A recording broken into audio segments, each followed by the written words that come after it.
सबसे महत्वपूर्ण चीज जिसकी जरूरत है हमें 20-23 में है वो है प्रभु की उपस्थिति। The greatest need of this season is God's presence. इस मौसम के सबसे बड़ी जरूरत मन चीज है प्रभु की उपस्थिति। Turn to somebody and say, I need God's presence. किसी से कहो मुझे प्रभु की उपस्थिति चाहिए। Why the greatest need is for God's presence? जानते हो प्रभु की उपस्थिति की जरूरत सबसे महत्व क्यों है? This year, God's presence is going to guide you.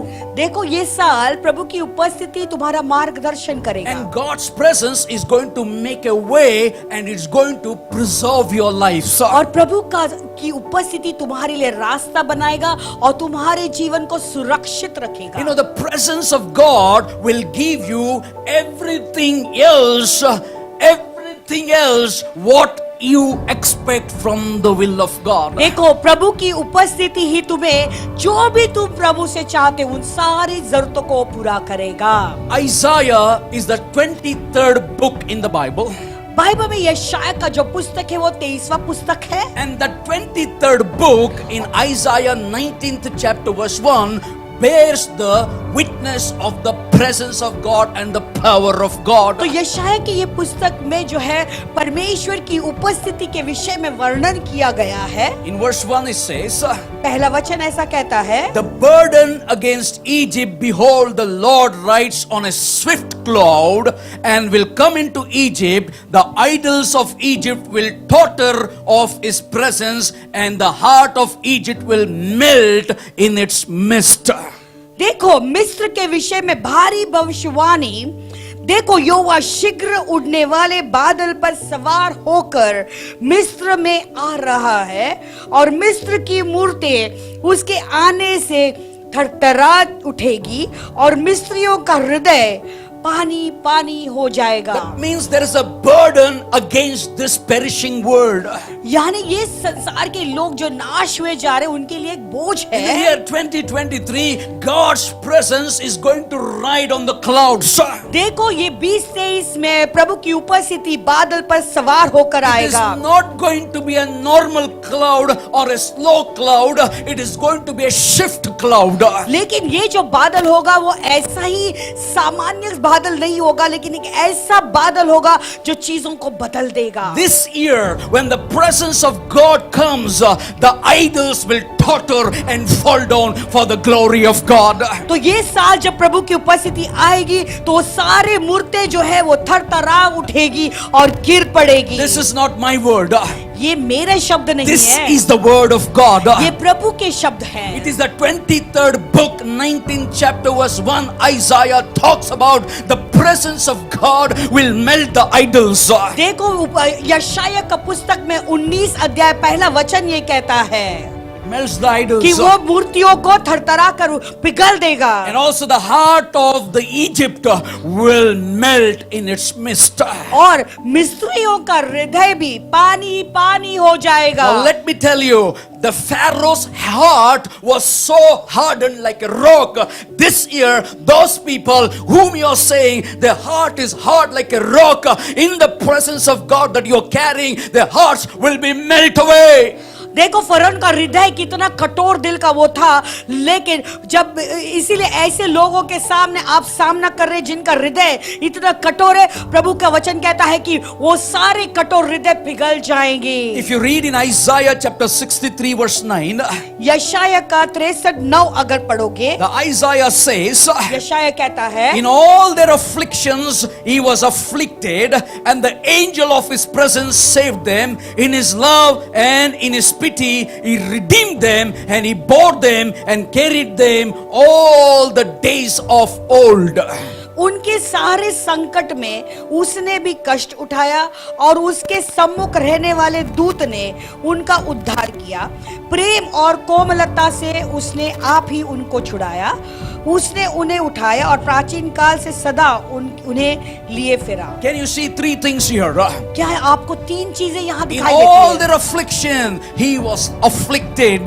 The angel from his presence saved them. This is the year where the angels of God is going to be released on this earth to save his people who are afflicted by the demonic world. और उनके सारे संकट में उसने भी कष्ट उठाया, ऐसा कहता है।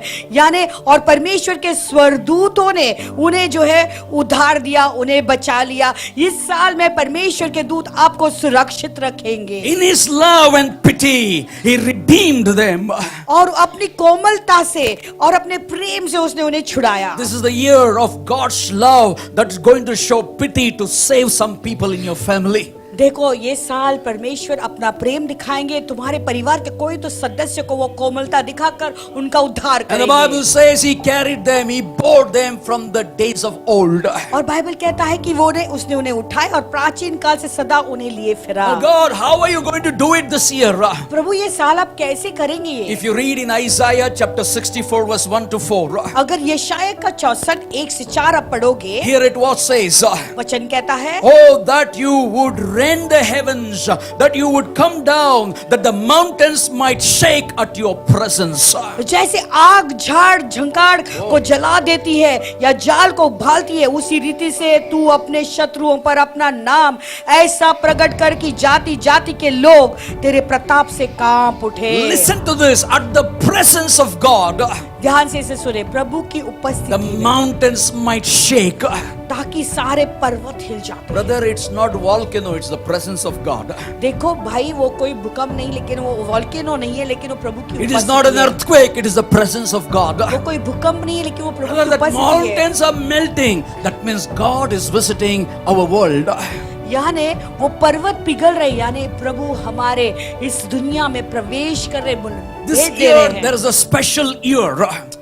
ये साल एक खास साल होगा। This year is going to be God rending his heart and coming down to his people. ये साल एक ऐसा साल होगा जहाँ पे प्रभु अपना हृदय को खोलकर अपने लोगों से भेंट करने आएंगे। If you read verse 2, as fire burns the bushwood, as fire causes water to boil, to make your name known to your adversaries, that the nation may tremble at your presence. दूसरा वचन ऐसे कहता है, जब तूने ऐसे भयानक काम किए जो हमारा आशा से भी बढ़ कर थे, तब तू उतर आया, पहाड़ तेरे प्रताप से कांप उठे। Hello? Are they with me? The fire burns the bushwoods. देखो ये आग झाड़ियों को जला देता The है। same fire causes water to boil. वही पानी है जो पानी, वही आग है जिससे हम पानी को उबालते हैं। Why? क्यों? The nation may tremble at your presence. ताकि जाति जाति के लोग प्रभु के उपस्थिति के सामने We कांप give उठे। so much of importance to the AI, artificial intelligence, Lucifer. We don't give the importance to the presence of God, which destroys the artificial intelligences. देखो हम AI को इतने सारा महत्व देखते हैं, जो इब्लीस है, जो परमेश्वर के ऊपर, लेकिन परमेश्वर की जो उपस्थिति है उसको हम जो है महत्व देते ही नहीं है। Listen to this verse 3. When you did awesome things of which we did not look, you come down, the mountains shook at your presence. और क्योंकि प्राचीन काल ही से तुझे छोड़ कोई और ऐसा परमेश्वर न तो कभी देखा गया और कान से उसकी चर्चा सुनी गई, जो अपनी बात जोहने वाले के लिए काम करे। For since the beginning of the world, men have not heard, not perceived by the ear, nor has the eye seen in any God besides you, who acts for the one who waits for him. तू तो उन्हीं से मिलता है जो धर्म के काम हर्ष के साथ करते हैं और तेरे मार्गों पर चलते हुए तुझे स्मरण करते हैं। देख, तू क्रोधित हुआ था क्योंकि हमने पाप किया, हमारी यह दशा तो बहुत समय से है, क्या हमारा उद्धार हो सकता The है? presence of God is going to carry through this year, even in the midst of the turmoil, sickness, diseases, or what may happen in the world. But you carry the presence of God, it will not affect affect your life, but it will affect those things because of the presence of God upon your life. देखो प्रभु की उपस्थिति तुम्हें लेकर चलेगी, वो बीमारी या वो रोग से तुम ग्रस्त नहीं होगे, उस पर तुम पर कोई भी अधिकार नहीं चलेगा। Hallelujah. Do subscribe to our channel and never miss an update from us.